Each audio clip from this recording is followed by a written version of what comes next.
இயேசு கிறிஸ்துவின் நாமத்தினாலே உங்களுக்கு அன்பின் வாழ்த்துக்கள். வேதாகமும் ஒரு உண்மையான புஸ்தகம் என்பதற்கு ஒரு சில வரலாற்று அறிக்கைகள் நமக்கு விளக்கி காண்பிக்கிறது. அநேகர் பயோகிராஃபி எழுதும்போது அவர்கள் வாழ்க்கையில் நடந்த தீமையான காரியத்தை, பொல்லாத காரியத்தை எழுத மாட்டார்கள். ஆனால் வேதாகமம் சற்று வித்தியாசமாய், வேதாகமம் உண்மையான புஸ்தகம் என்பதற்கு வேதத்தில் அநேக உதாரணம் இருக்கிறது. உதாரணமாக சொல்ல வேண்டுமென்றால், ஆபிரகாம் பொய் சொன்னான் என்பதை வேதாகமம் விளக்கி காண்பிக்கிறது. ஆபிரகாம் பொய் சொன்னான் என்பதை வேதாகமம் விளக்கி காண்பிக்கிறது. யாக்கோபு ஏமாற்றினான் என்று சொல்லி வேதாகமம் விளக்கி காண்பிக்கிறது. தாவீது விபச்சாரம் செய்தான் என்று சொல்லி வேதாகமம் விளக்கி காண்பிக்கிறது. அப்போ சாலமோன் தேவனுக்கு விரோதமாக காரியங்களை செய்தான் என்று சொல்லி வேதாகமம் விளக்கி காண்பிக்கிறது என்று சொன்னால், வேதாகமம் ஒரு உண்மையான புஸ்தகம் என்பதற்கு இது ஒரு நல்ல ஆதாரமாக இருக்கிறது.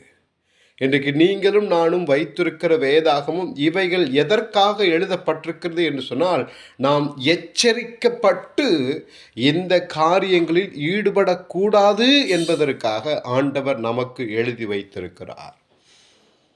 அப்போ ஆண்டவர் பழைய ஏற்பாட்டிலே தன்னுடைய வல்லமையை வெளிப்படுத்தினார், பழைய ஏற்பாட்டிலே தன்னுடைய கிரியைகளை வெளிப்படுத்தினார். ஆனால் எல்லாம் அதில் குறிப்பிடப்பட்டுள்ளது. ஏனென்றால் அது உண்மையான வார்த்தை, அதில் தேவனுடைய சத்தியம் இருக்கிறது. மகத்துவங்களின் உச்சக்கட்டத்தில் வேதாகமம் விளக்கி கூறும்போது வேதாகமம் சொல்லுகிறது, அது ஒரு உண்மையான புஸ்தகம், அதில் உண்மையும் இருக்கிறது. மனிதனுடைய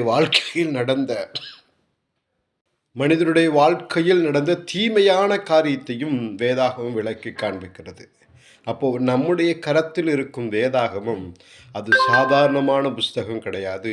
உண்மைகளின் தொகுப்பு, உயிருள்ள தேவனின் ஊற்று, உள்ளளவும் மறக்காத நல்ல ஒரு சுவாசம் நிறைந்தது தான் நம்முடைய கரத்தில் இருக்கிற வேதாகமம். அந்த வேதாகமம் உண்மையை மாத்திரம் பேசுகிறது, உண்மைக்கு மாத்திரம் வழிவைக்கிறது, உண்மையாய் வாழ நம்மை பழக்குவிக்கிறது. அதனால் அந்த உண்மையான வேதாகமத்தை தினமும் படிப்போம், தினமும் நேசிப்போம், தினமும் அதன்படி வாழ்வதற்கு நம்மை ஒப்பு கொடுக்கும்போது கர்த்தர் அந்த உண்மையான புஸ்தகம், உண்மையான தேவனிடத்தில் நம்மை கொண்டு போய் சேர்க்கும்.